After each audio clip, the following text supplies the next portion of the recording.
Assalamualaikum warahmatullahi wabarakatuh. Balik lagi di channel saya Rehaska.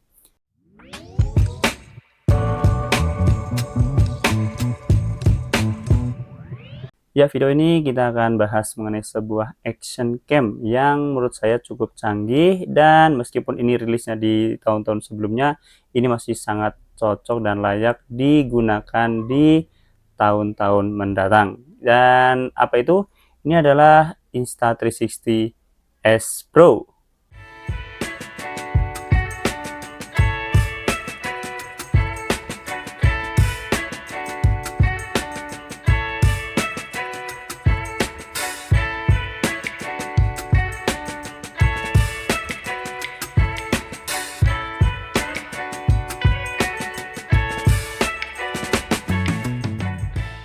Ya, Insta360 S Pro ini merupakan sebuah action cam yang berusaha cukup canggih dan mantap karena apa dia sudah bisa merekam sampai 8K dan dia sudah mempunyai sensor yang cukup besar serta membawa kecanggihan dari teknologi AI. Oke, langsung saja pembahasan kita mulai dari spesifikasi singkatnya. Ya, untuk spesifikasinya dia mempunyai image sensor sebesar 1/1.2, kemudian mempunyai lensa dengan bukaan f2.6 dan mempunyai focal length di 16 mm. Untuk kemampuan merekam videonya dia sampai 8K di 24 fps, 4K di 120 fps, 2,7K sampai 120 fps dan di Full HD sampai 240 fps. Untuk gambarnya sendiri dia bisa mencapai resolusi di 48 megapiksel. Kamera ini mempunyai WiFi dan juga Bluetooth serta mempunyai baterai dengan kapasitas di 1650 mAh. Kamera ini mempunyai fitur flow state stabilization dan juga horizontal lock. Untuk kebutuhan night mode, kamera ini mempunyai mode yaitu pure video untuk menciptakan video di malam hari dengan lebih memukau. Untuk menyimpannya sendiri, dia menggunakan micro SD dengan kapasitas mencapai 1 TB. Ya, untuk waterproofnya dia sudah bisa mencapai 10 meter tanpa menggunakan waterproof casingnya. Dan kalau menggunakan casingnya dia bisa sampai 30 meter. Selanjutnya kita akan bahas fisiknya terlebih dahulu ya. Ya, di bagian depan kita bisa lihat ini ada lensanya, terus ada mikrofon di sebelah sini. Terus ada tulisan Insta360 S Pro dan satu buah layar yang menunjukkan untuk tampilan mode dan juga settingan. Sementara untuk sebelah kanan ini adalah slot untuk wadah baterainya yang mempunyai kapasitas 1650 mAh. Di sebelah kiri ada tombol power on off, terus ada satu buah mic dan ada port atau slot untuk micro SD dan juga port USB Type-C-nya. Di bagian atas ada tombol record dan shutter dan ada mikrofonnya lagi dan tidak ada apa-apa lagi setelah itu. Di bagian bawah kita melihat ada speaker, mikrofon lagi dan ada mekanisme magnetik untuk memasang tripod atau tongsisnya. Di bagian belakang kita melihat ini adalah bentangan layar 2,4 in, tipenya touchscreen dan bisa di flip 180 derajat. Ya, jadi itu adalah tampilan fisik dari kamera ini. Ya, selanjutnya mari kita hidupkan dan kita lihat sedikit mengenai tampilan yang ada di dalam menu kamera ini. Oke, kita akan nyalakan saja. Ya, ini adalah mode sudah menyala dan kita untuk mengganti untuk mode ke video dan foto bisa kita slide saja. Di sini ada mode-mode fotonya, foto HDR, foto biasa, terus ada mode video yang bisa flow state, terus pure video, ada free frame, terus time shift, time lapse, looping, slow motion, star lapse, terus foto dan interval ya. Itu adalah mode-modenya.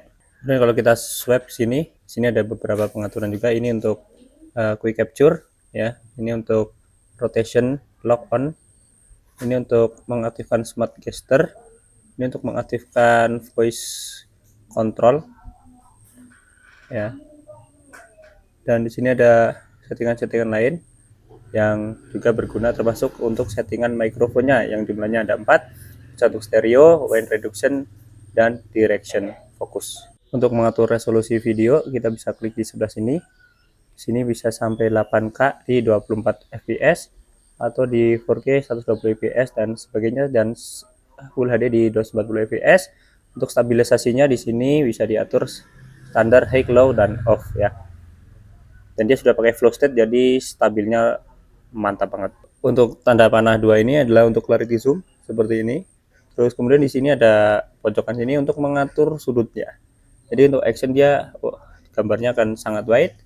Terus ini agak tidak begitu wide. Ini untuk membuat pojokannya tidak melengkung. Terus ini untuk horizontal lock, jadi kalau dimiringkan sampai 45 derajat gambarnya nggak ikut miring. Dan kalau yang ini kalau diputar 360 derajat tetap gambarnya tidak ikut jungkir balik, jadi sangat luar biasa. Sementara untuk melihat hasil jepretannya kita bisa swipe dari arah kiri ke kanan ya ini, dan dia otomatis akan masuk ke mode previewnya dari hasil. Dan kita balikin lagi, kembali lagi. Fitur yang menarik dari kamera ini adalah ketika kita sedang recording seperti ini, kita bisa pause recording untuk melanjutkan nanti ya, seperti ini tanpa harus membuat file video baru. Dan ketika sudah menemukan footage yang tepat, kita bisa continue recording lagi dan otomatis filenya menjadi satu buah. Dan ini juga berlaku untuk file yang sudah tersimpan seperti ini. Ini bisa kita pencet lagi di sini untuk melanjutkan recordingnya tanpa harus membuat file baru seperti ini. Nah, kalau sudah kita stop recording. Fitur yang tidak kalah keren adalah dia langsung bisa start recording cepat meskipun dalam kondisi mati. Jadi ketika kondisi mati kita pencet recording ini, dia otomatis hidup dan langsung recording video. Ketika kita stop seperti ini, maka dia akan menyimpan dan dia otomatis akan mati kembali setelah 3 detik. Oke, kita akan coba untuk gesturnya ya. Kalau kita begini, desain ya, dia otomatis akan foto. Nah, jepret kan. Dan kalau kita pakai telapak tangan gini, dia otomatis akan merekam ya. Nah, seperti ini. Terus kalau kita begini lagi, dia akan stop merekam. Tanpa berlama-lama, kita langsung lihat hasil dari foto dan video dari berbagai mode dengan menggunakan kamera S Pro ini. Ya teman-teman, ini videonya dan ini adalah penangkapan suaranya dari Insta360 S Pro ini dengan menggunakan settingan mikrofon yaitu di stereo, dan kita langsung cek stabilannya.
Ya teman-teman semuanya, seperti itu saja untuk review dari kamera Action Cam S Pro ini ya.